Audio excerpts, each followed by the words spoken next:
ոչ միայն եկել եմ այստեղ աջակցությունս հայտնելու հայ առաքելական եկեղեցուն, այլ ընդհանրապես ամեն օր այդպես եմ մտածում եւ ինձ մոտ այդ իմաստով ոչինչ չի փոփոխվում,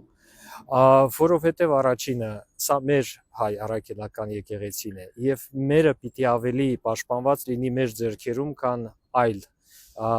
երևույթներ։ Մենք ինքներս մերը պիտի պաշտպանենք եւ դա սուբյեկտիվ դրական մոտեցում է։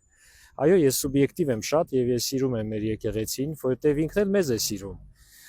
Եվ այդ սերը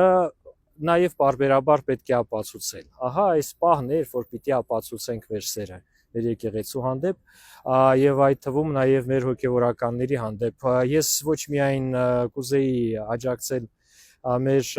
այն հոգեվորականներին, որոնք այսօր հստակ ցուցադրում են պետության եւ եկեղեցու տարբերակման սկզբունքը, չենթարկվելով քաղաքականությանը, իրենք ոչ թե հակաքաղաքական են կամ քաղաքականացված են, այլ քաղաքականությունը եւ եկեղեցին դիտում են որպես տարբեր ուղղություններ եւ թույլ չեն տալիս, որպեսզի քաղաքական համակարգի այս կամ այն ներկայացուցիչը կամ ուժը որոշի մեր ամբողջ հայ ժողովրդի եկեղեցու վարք ու բարքը։ Եվ սա հստակ մոտեցում է շատ ճիշտ,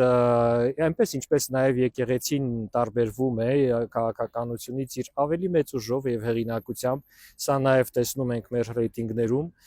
խոսքը պետության եւ եկեղեցու մասին չէ, խոսքը իշխանության եւ եկեղեցու ուժի մասին է։ Եվ ես համոզված եմ, որ մեր այն հոգեվորականները, ովքեր որ այդ տարբերակումը հստակ նաև իրենց կյանքով, կենսափորձով դրեցին այսօր եւ անազատության մեջ հայտնվեցին, իրենք շարունակում են ազատ լինել, որովհետեւ ուժեղ մարդը նաեւ անազատության մեջ է ազատ։ Իրականում մենք ազատ ենք մեր մտածողության մեջ եւ